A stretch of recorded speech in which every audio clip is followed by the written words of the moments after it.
is every currency a potential buy in quad four?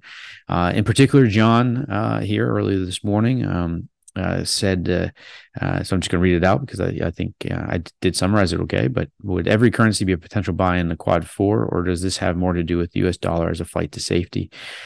So the answer is no, not every currency is a long in quad four.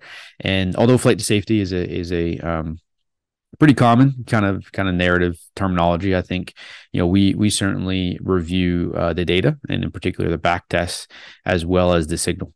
So the signal really front runs the quad, and the signal guides the quad. But why don't we review the highest and lowest expected values by quad? So that would be slide 7 there, Genron. And we'll pull up the 4 different quad environments. Perfect. Thanks, man. So this is a framework, right? So this is a quad framework. It's simply a starting point. And again, I'll just reiterate the fact that the signal helps front run the quad, right? But the signal will help guide us to know where and when to add, remove various pieces of inventory within the portfolio. So I think, again, this is like a really great launching off point, right? To key in on where historically various kind of assets have outperformed or underperformed in a particular quad regime. So you can see on the far left, that would be the quad 1 Goldilocks environment, where the best asset classes, are equities, credit, commodities, and FX. So again, when we say FX, that would be other foreign currencies. So basically non-USD. You can see down there in quad 1, the worst asset classes, there are fixed income in US dollar. So you really want to be short the dollar and long something like the euro or pound or Aussie dollar, Canadian dollar, et cetera, et cetera. So, and then in quad 2, similarly, we get kind of a rejigger, I guess, of those best asset classes, where you get commodities as kind of a number 1, equities, credit, and then FX. But if we move over to the kind of far right, that's where we are today, right? We're in a quad 4 deflationary environment where fixed income, gold, and US dollar typically outperform from an asset class standpoint. Interestingly enough, the best equity sectors at the moment, that back test traditionally, well in a quad 4 environment, consumer staples, utilities, REITs, healthcare. 3 of those 4 are actually bearish trends. So consumer staples moved to bullish trend on Wednesday morning. And so prior to that, interestingly enough, it was, none of them were actually signaling a bullish trend or had a bullish trend signal on them. And again, still to this morning, REITs, healthcare, Utes, they all have bearish trend signal. So just wanted to kind of point that out, that again, the signal will help lead the way. And again, if you remember, if you maybe you were a subscriber, maybe you weren't, but you can certainly go back and look back at the tapes, review the tapes. And energy, for instance, was an outperformer and something that we were long in kind of the first half of 2022, even though technically on a quad 4 kind of map, energy is right there and as the number 1 worst equity sector, underperformer.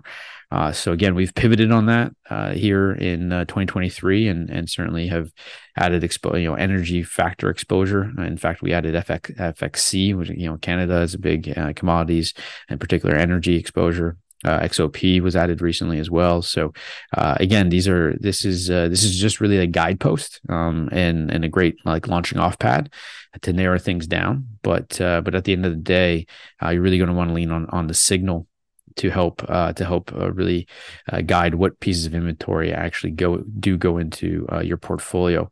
Just a little bit further kind of details on the US dollar component itself.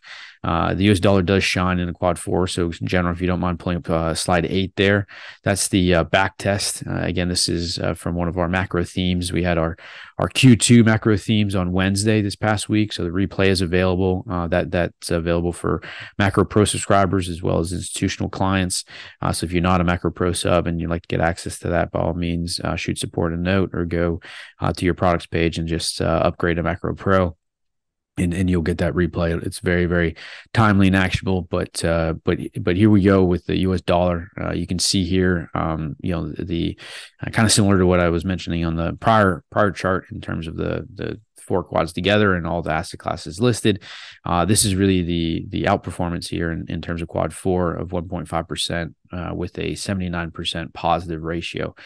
So again, just with that in mind, if you got a 79% positive ratio, that means you do have a 21% negative ratio, right? So again, there is always, there is a possibility, right, that the dollar does not outshine the rest, but historically, the dollar is a big time winner in a quad 4 environment.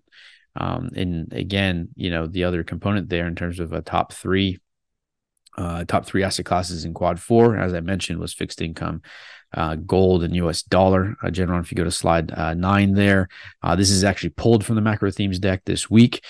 Performance by quad for gold itself. Again, it's a big, it loves quad 4, performs well in a quad 3 as well.